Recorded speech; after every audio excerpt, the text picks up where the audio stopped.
मुरबाड कल्याण महामार्गावरच्या रायते पुलावर झालेल्या भीषण अपघातात 11 जणांचा मृत्यू झालाय। मृतांमध्ये 8 पुरुष आणि 3 महिलांचा समावेश आहे।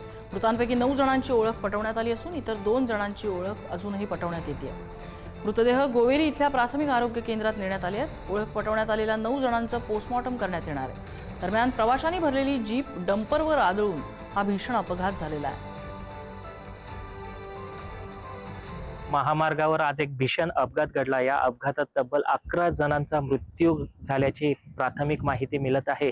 सध्या या संपूर्ण जे मृतमुखी पडलेले आहेत त्यांना जिल्हा रुग्णालय रायते या ठिकाणी आणण्यात आलेलं आहे। या ठिकाणी जे जिल्हा रुग्णालय आहे, मृतांचे नातेवाईक हे मोठ्या प्रमाणात या ठिकाणी जमलेले आहे। त्यांनी शोककळा पसरलेली आहे।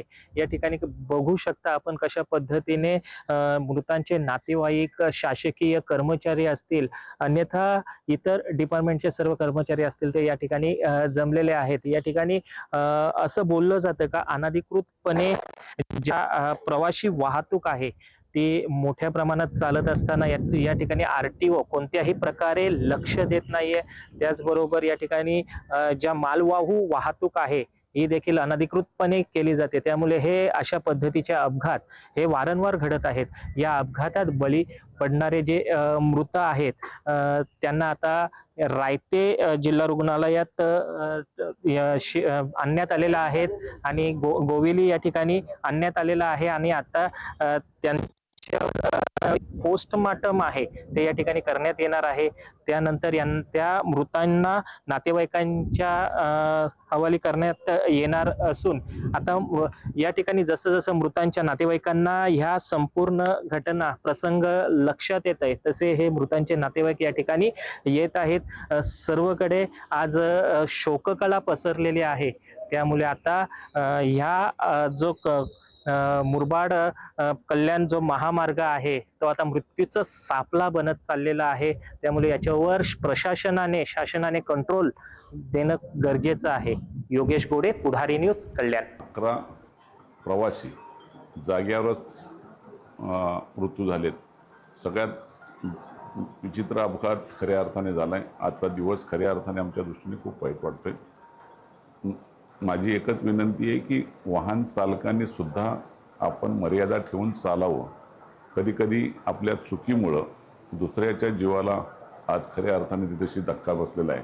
आज 11 कुटुंबांच्यावर हा प्रसंग आलेला आहे। आता मला माहिती मिळेल की एकाच कुटुंबातली 3 मुली आहेत, 2 मुली आणि 1 मुलगा असा प्रसंग आहे। आणि एक आमचा महसूलचे कर्मचारी अधिकारी आहेत आणि ते सुद्धा खूप चांगला अधिकारी, अशा अधिकाऱ्याला सुद्धा त्याच्यामध्ये मृत्यू आलाय। त्यांना भावपूर्ण श्रद्धांजली अर्पण करतो। भीषण अपघात झालेला आहे, दुर्दैवी घटना घडलेली आहे। त्याच्यामध्ये एक प्राथमिक माहितीनुसार 8 ते 9 प्रवासी मृत झालेले आहेत। सदरील वाहने इको संवर्गातील होते आणि वाहनाची सर्व कागदपत्रे वैध आहेत। ऍक्सिडेंटची माहिती मिळतात आमचे पथक इथे आलेले आहे आणि पुढील आरटीओ इन्स्पेक्टर हे पुढील अपघाताचं इन्व्हेस्टिगेशन करत आहेत, टायर मार्क वगैरे चेक करत आहेत आणि त्याच्यानंतर सविस्तर अहवाल हा कळवला जाईल। ग्रामपंचायत रायते पिंपलोलीच्या वतीनं आम्ही शुक्रवारी सुद्धा त्यांना एक निवेदन दिलं होतं की हे जे काम आहे ते अर्धवट असताना तुम्ही गाड्या वगैरे चालू करू नका, परंतु त्यांनी ते ऐकलं नाही। त्याच्यानंतर पुढे दिशादर्शक फलक त्यांना लावायला सांगितले होते, ते सुद्धा त्यांनी लावलेले नाहीत आणि अतिशय म्हणजे मनमानीपणे त्यांचा हा कारभार चालू आहे। रायत्याच्या बसस्टॉप जवळ आम्ही आंदोलन सुद्धा केलं होतं थोड्या दिवसापूर्वी, कारण छोटे मोठे 8 अपघात जवळजवळ या परिसरामध्ये झाले होते आणि आज आपण बघतोय निष्पाप जीवांचा 12 निष्पाप जीवांचा बळी गेलेला आहे। मी आरटीओला विनंती केली होती, आरटीओच्या लोकांना सुद्धा आणि शासनाच्या लोकांना सुद्धा।